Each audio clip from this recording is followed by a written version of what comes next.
Welcome back to UPSTAGED, the official podcast for Ronin Theatre Collaborative. My name is E.C. Darlingbond.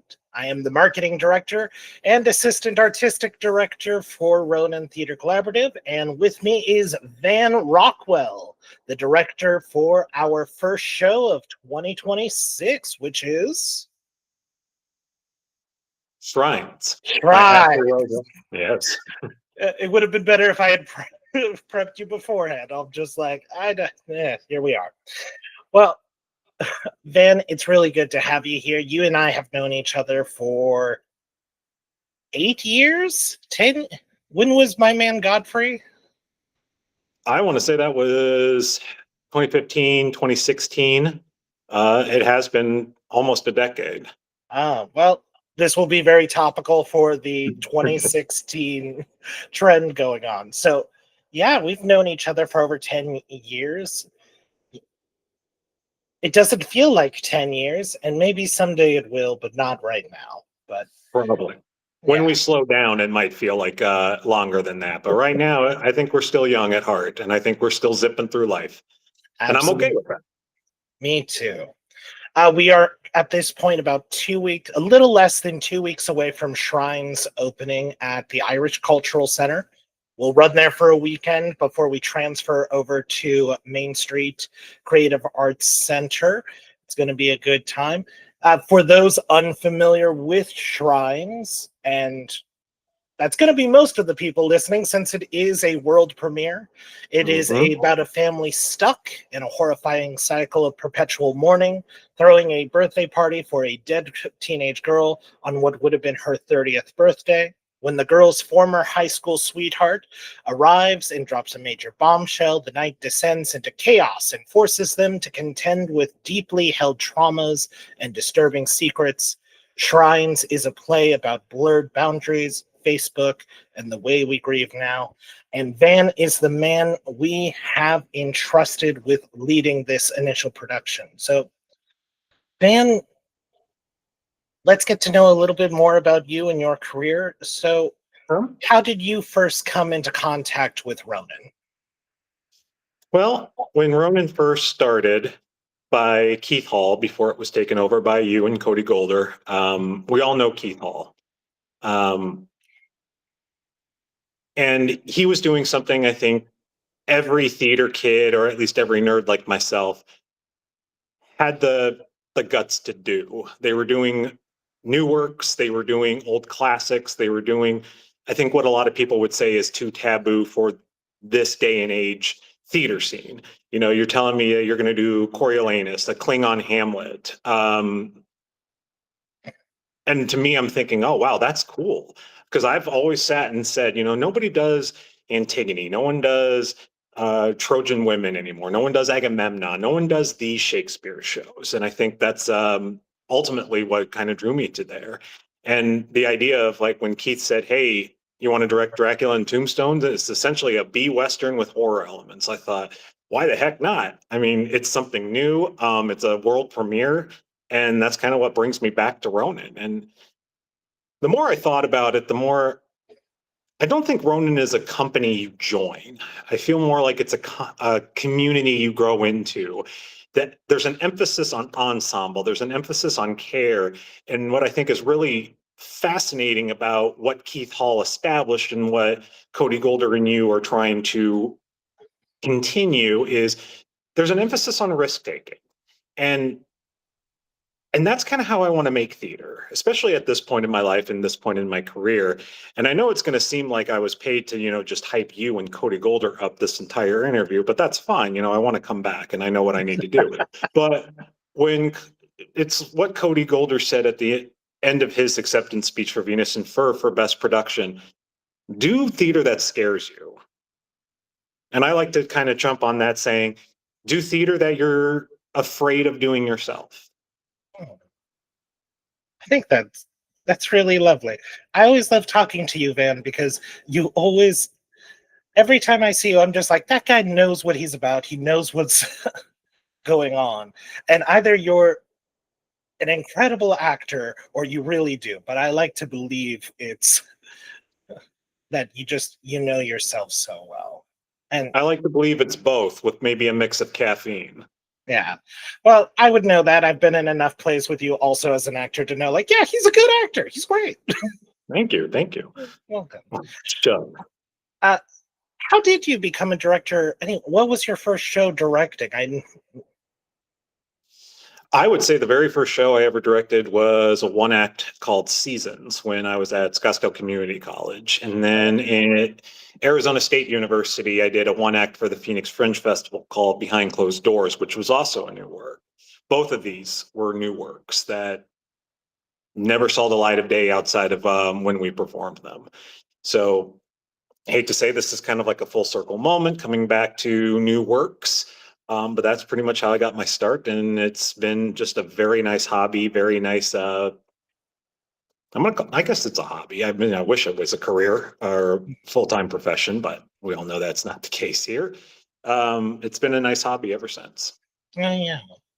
Well, I know you've just been doing the director workshops over at a Main Street Creative Arts Center, who is one of our newer production partners for this year. So check them out as well, to everyone who's listening and watching this. But if you're not sick to death already being asked about your process, what is the process for when you are directing a new show, especially a show that doesn't have a prior production history you can draw inspiration from? Sure. Well, I think for the start, it's living with the script for as long as possible. And I'm going to choose my words carefully because I don't want folks in theater to get mad at me when I say it like this, but I try to look at everything, especially a new work or even in existing work cinematically. Not so much how it's done on a movie screen, but more how if someone took a camcorder into a performance, like how it would look on stage. And I think about what the relationships are like, what the performances are like, what the stage looks like, what the set looks like, costumes, lights. And then I start kind of getting into sound designer mode. What music or songs would I want to listen to or hear in this show that's going to emphasize the action, the emotion, the connection, the relationships? With something like Shrines that's never been performed before, and we have the luxury of being the first ones to put it up on its feet, it's been a very deeply collaborative experience. Because the play is still discovering itself, the actors are not just interpreting the text, they're helping reveal it. There's a lot of trust in the rehearsal room. There's a willingness to sit in uncertainty. And there's also shared investments in telling the story, maybe more honestly than just getting it right or just going through the motions. And Shrines is not an easy play to, I guess, volunteer for. It speaks to my interest in things like grief, intimacy when it comes to grief, the way people coexist inside shared loss, and there's no rush towards resolution, which feels, I think, very true to life.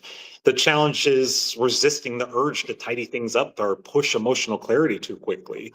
So with a play like this, and it's not something high energy or something maybe a little bit campy. It's a play that demands patience and restraint from the audience. So you really get to have a collaborative experience of people drawing from personal experiences.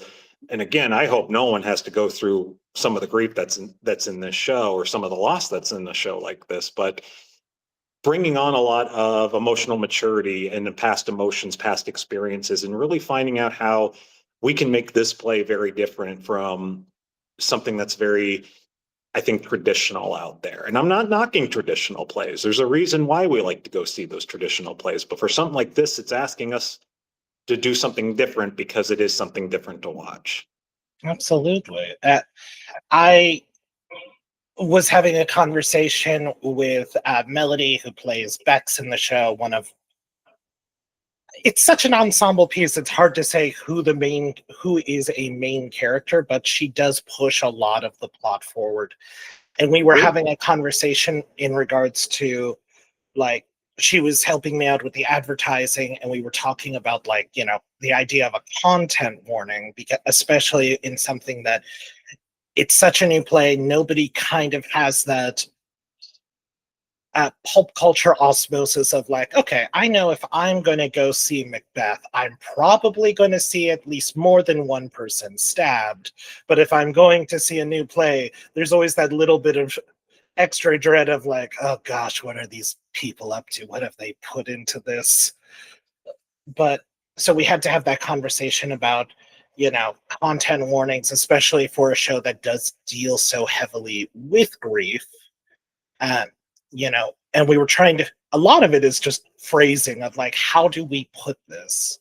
And for me, it was like, well, we had discussions about child death that predates the show. We put it into the plot synopsis. So, nobody is going to be surprised.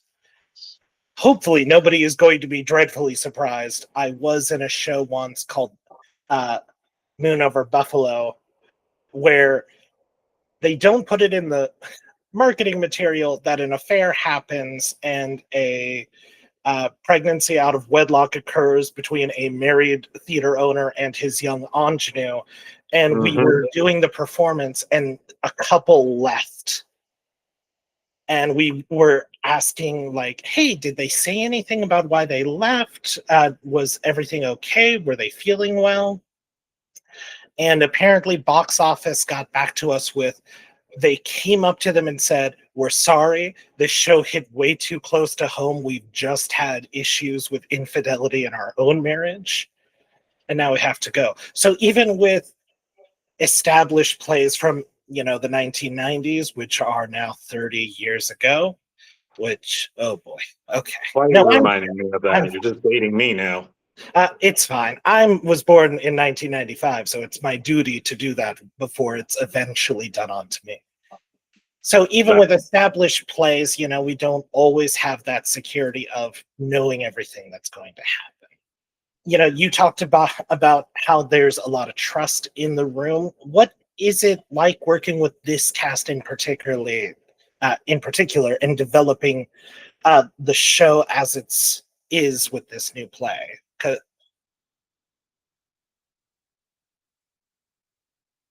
Working with them, especially these five, I feel there's a strong point of view from everybody. And I'm going to put a caveat to that. There's a strong point of view, but there's also flexible hands at the same time. We all know that the rehearsal room is still part of the writing process as well. And I'm not saying that we're changing the script at all, or the dialogue at all.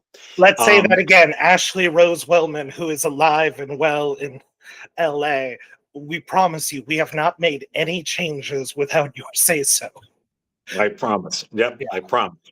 But also, too, listening becomes just as important as leading. So I have some very gifted actors in this production. I'm sorry, very gifted performers in this production.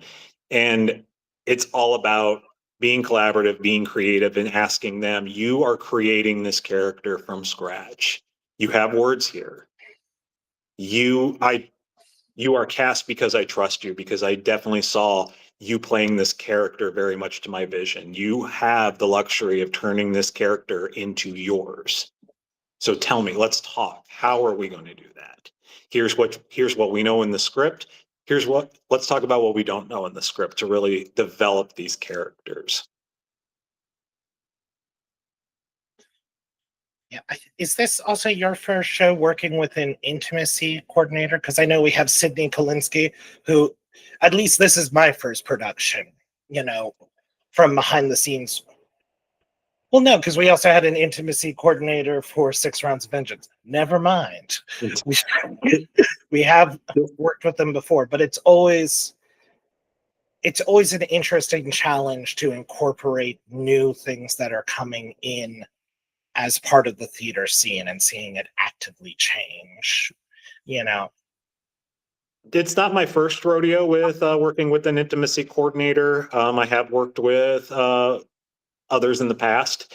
And I think in this day and age, especially with some of the content that we are brave to put on stage, I will be always in the corner of, if there is some serious subject matter, very much in the realm of intimacy, always invest in an intimacy coordinator, because intimacy coordination goes just beyond kissing.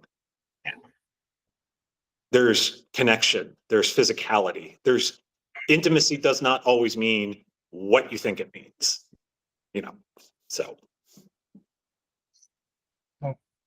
And I know we're bouncing around a little bit here, but what about Shrine speaks to your interests, and what about it has challenged you so far?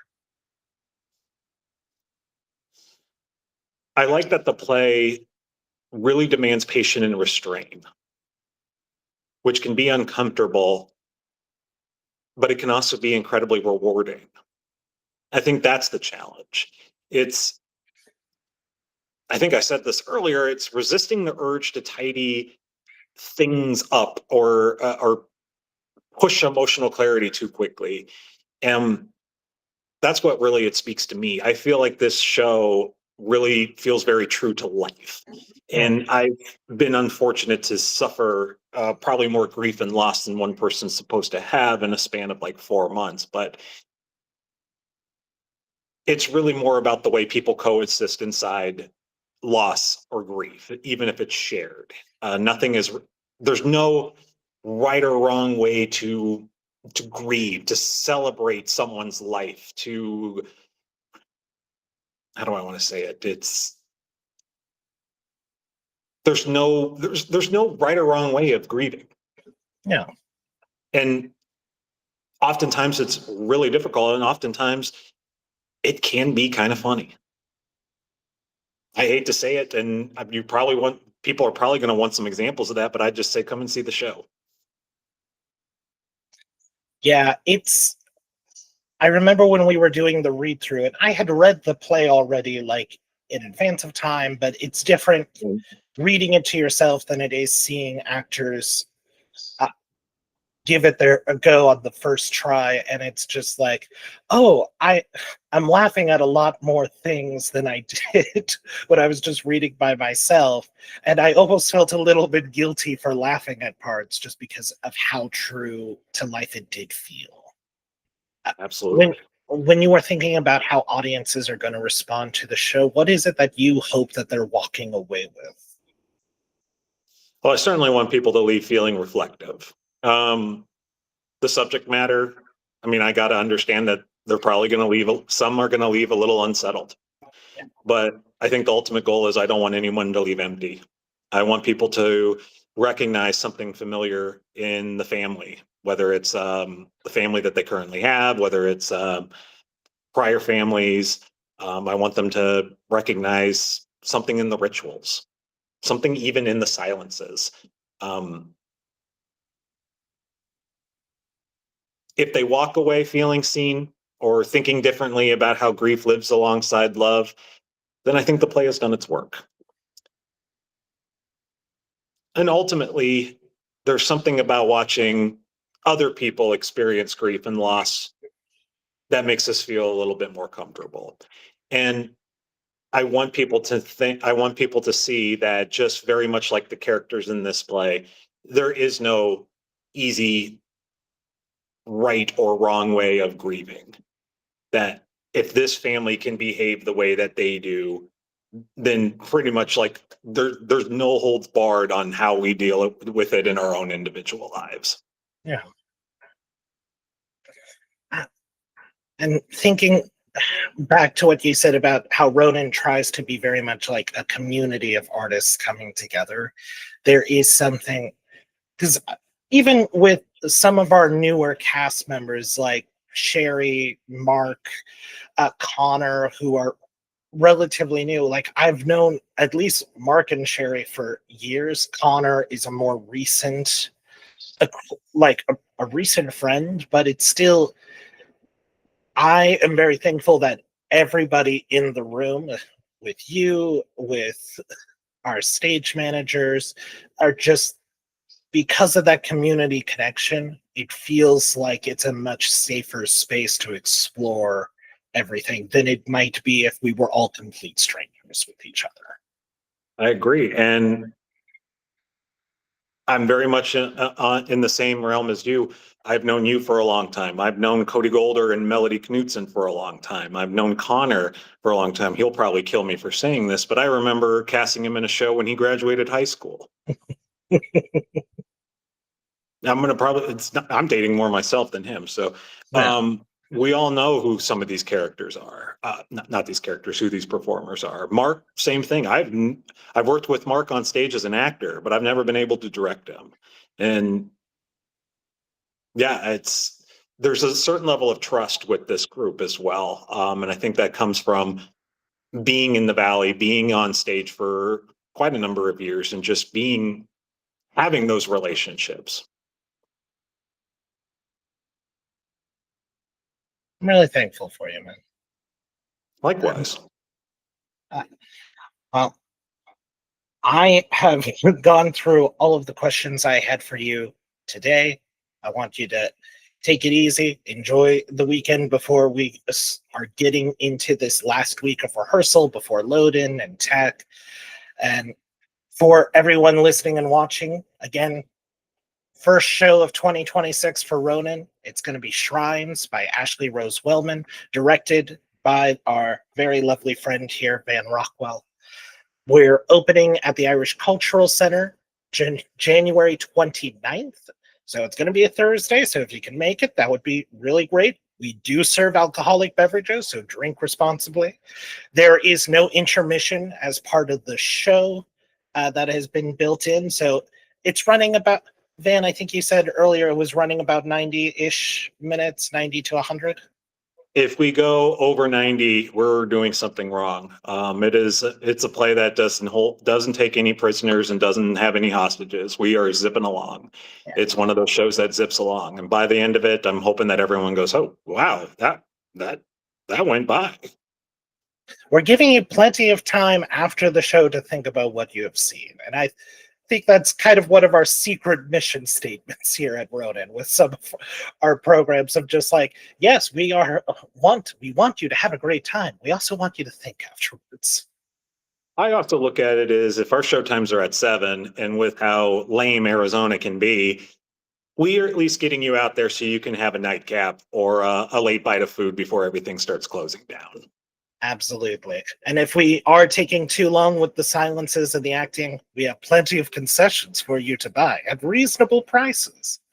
But again, Irish Cultural Center, January 29th through February 1st. And then we're transferring over to Main Street Creative Arts Center, February 6th until February 22nd. So buy tickets now, buy tickets day of. You can always buy them at the door, but we just hope we see you there. Van, thank you so much for joining me today.